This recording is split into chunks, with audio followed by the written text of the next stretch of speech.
আসসালামু আলাইকুম। Recipes by মমিস মম চ্যানেলে সবাইকে আরও একবার স্বাগতম। আজকে তৈরি করে দেখাবো তেলে ভাজা কেক। একটি মাত্র ডিম আর 1 কাপ ময়দা দিয়ে আমি এই কেকগুলো তৈরি করে নিয়েছি। দেখতে খুব ভালো লাগছে, তাই না?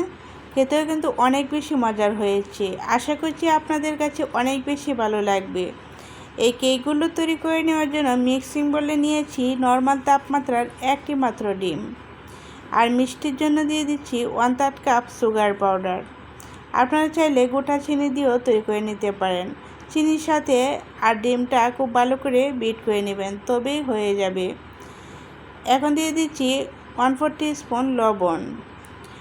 চিনির পাউডারটা আর ডিমটা আমি কিছুক্ষণ এভাবে মিশিয়ে নেব, তাহলে দেখবেন খুব সুন্দর একটা পেস্ট তৈরি হবে আর দুটি উপকরণ খুব সুন্দর করে মিশে যাবে।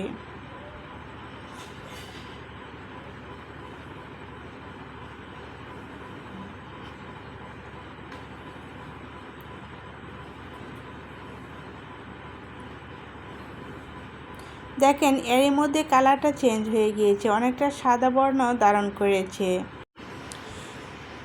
এভাবে কিছুক্ষণ বিট করে নিলে কেকগুলো অনেক বেশি সফট হয় আর অনেক বেশি ফ্লাফি হয়। এগুলো বানানোর পর দেখবেন অনেকটা বড় হয়ে যাবে ভেজে নেওয়ার পর।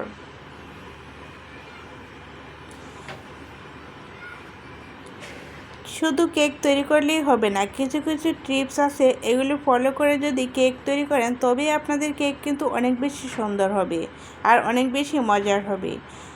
এই যে আমার বিট করা হয়ে গিয়েছে, এখন দিয়ে দিচ্ছি 1 কাপ ময়দা। আপনারা চাইলে আটা দিয়েও তৈরি করে নিতে পারেন।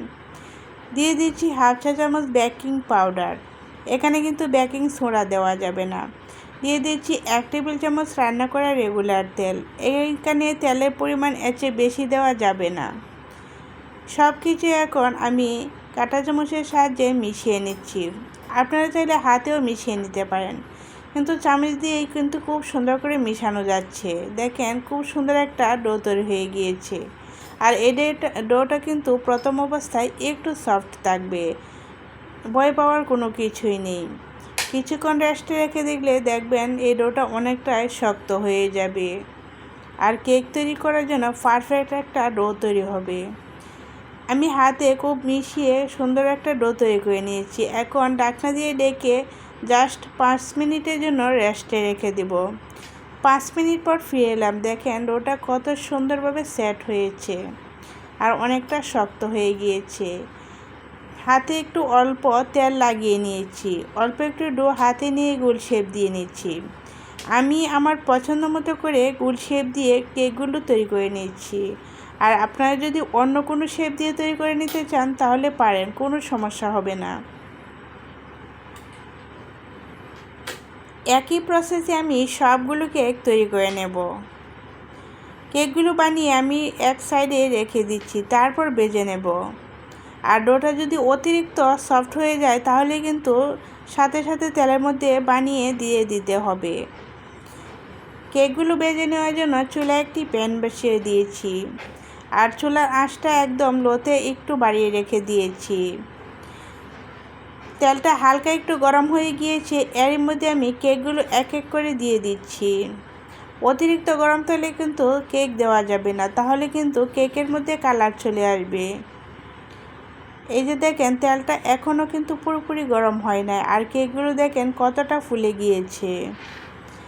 চুলার আঁচ কিন্তু অল্পতে রেখে কেকগুলো ভেজে নিতে হবে, তবেই দেখবেন কেকগুলো অনেক বেশি ফ্লাফি হবে, অনেক বেশি সফট হবে। আমি আলতোভাবে নাড়াচাড়া করে দিচ্ছি। কিছুক্ষণ পর পর উলটপালট করে আমি ডিপ ফ্রাই করে কেকগুলো ভেজে নিচ্ছি। আর চুলার আঁচটা ফার্স্ট টু লাস্ট পর্যন্ত আমি একদম লোতে রেখে দিয়েছিলাম, মানে লো থেকে একটু বাড়িয়ে রেখে দিয়েছিলাম। এভাবেই আমি কেকগুলো ভেজে নিয়েছি আর দেখেন মাশাআল্লাহ কেকগুলো ফুলে ডাবল হয়ে গিয়েছে।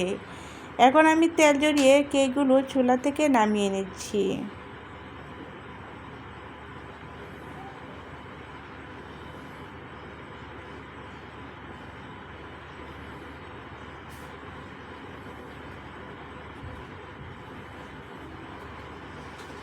ভেজে নেওয়ার পর কেকগুলো দেখেন কত সুন্দর একটা কালার চলে এসেছে আর আপনারা যদি আরও কম ভেজে নিতে চান তাহলে নিতে পারেন, কিন্তু যদি সংরক্ষণ করে খেতে চান তাহলে একটু ডিপ ফ্রাই করে ভেজে নেবেন অল্প আঁচে। আজ তাহলে এ পর্যন্তই। আল্লাহ হাফেজ।